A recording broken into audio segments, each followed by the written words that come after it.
श्री साईं सच्चरित्र का हिंदी अनुवाद पढ़ रही हूँ। अध्याय 18। कीर्तनकार दासगणों की वेशभूषा। एक बार दासगणों नारदीय कीर्तन पद्धति के अनुसार पोशाक धारण कर गांव में कीर्तन के लिए जाते समय बाबा के पास प्रणाम करने पहुँचे। बाबा उन्हें देखते ही कहने लगे, अच्छा दूल्हे राजा, इस प्रकार बंठन के कहाँ जा रहे हो? उत्तर मिला कि कीर्तन करने के लिए। बाबा ने पूछा कि कोट, गमछा, फेंटे की आवश्यकता ही क्या है? इनको अभी मेरे सामने उतारो। इसके बाद दासगणों ने उन वस्त्रों को कभी नहीं पहना। वे सदैव कमर के ऊपर अंग खुले रख, हाथ में करताल लिए और गले में हार पहनकर ही कीर्तन किया करते थे।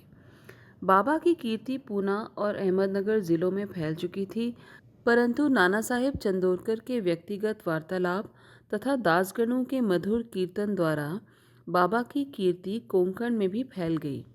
इसका श्रेय केवल दासगणों को ही है।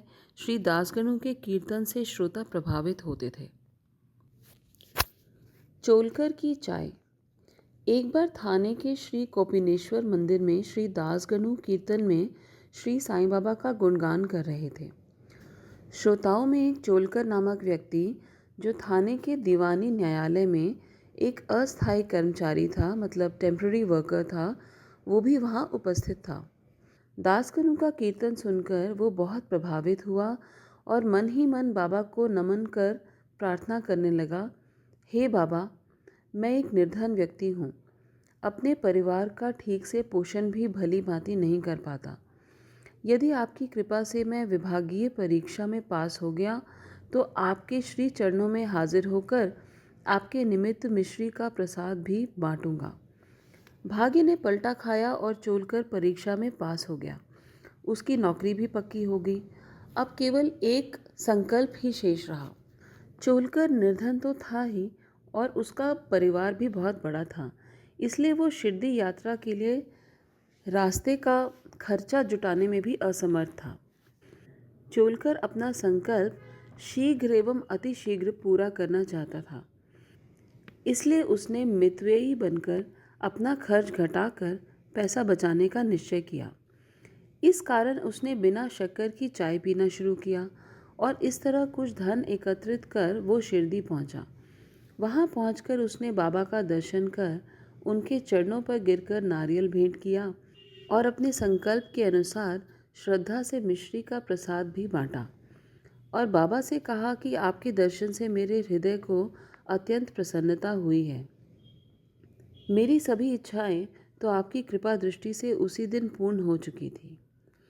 मस्जिद में श्री चोलकर का आतिथ्य करने वाले श्री बापू साहेब जोग भी उपस्थित थे।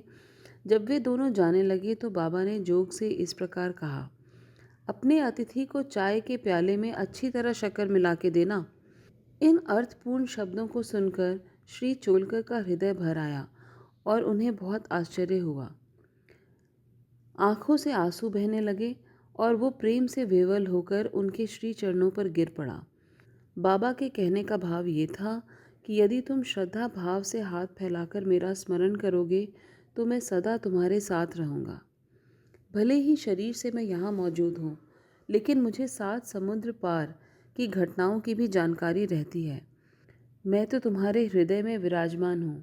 हृदय में ही मेरी पूजा करो। वे लोग धन्य हैं, भाग्यवान हैं, जो मुझे सभी जीवों में दिखते हैं। इस प्रकार बाबा ने चोलकर को महत्वपूर्ण शिक्षा दी। छिपकली को बहन से मिलने की खुशी। एक बार बाबा मस्जिद में बैठे थे कि उसी समय एक छिपकली चिक-चिक करने लगी। कौतूहलवश एक भक्त ने बाबा से पूछा कि छिपकली के चिकचिकाने का क्या कोई विशेष अर्थ है? क्या ये शुभ है या अशुभ है? बाबा ने कहा कि इस छिपकली की बहन आज औरंगाबाद से यहाँ आने वाली है, इसलिए ये प्रसन्नता से फूली नहीं समा रही। वो भक्त बाबा के शब्दों का अर्थ न समझ सका, इसलिए चुपचाप वहीं बैठा रहा। उसी समय औरंगाबाद से एक आदमी घोड़े पर बाबा के दर्शन के लिए आया। वो तो आगे जाना चाहता था, लेकिन घोड़ा बहुत भूखा होने के कारण आगे बढ़ता ही नहीं था। अपने घोड़े के लिए चने लाने के लिए उसने एक थैली निकाली और उससे धूल झाड़ने लगा। उसे जमीन पर पटका और झाड़ा। तभी उसमें से एक छिपकली निकली। और सबके देखते ही देखते वो दीवार पर चढ़ गई। बाबा ने प्रश्न करने वाले भक्त से ध्यानपूर्वक देखने को कहा। छिपकली तुरंत ही गर्व से अपनी बहन के पास पहुंच गई। दोनों बहनें काफ़ी देर तक परस्पर मिलीं और आलिंगन कर चारों ओर घूम घूम कर प्रेम पूर्वक नाचने लगी। इस अध्याय का पाठ करने वाले और सुनने वाले पर साईं की कृपा होती है और जीवन में सुख और शांति मिलती है। इस प्रकार अध्याय 18 का अंत हुआ। इस चैनल का लिंक अन्य साईं भक्तों से साझा करें। जय साईनाथ।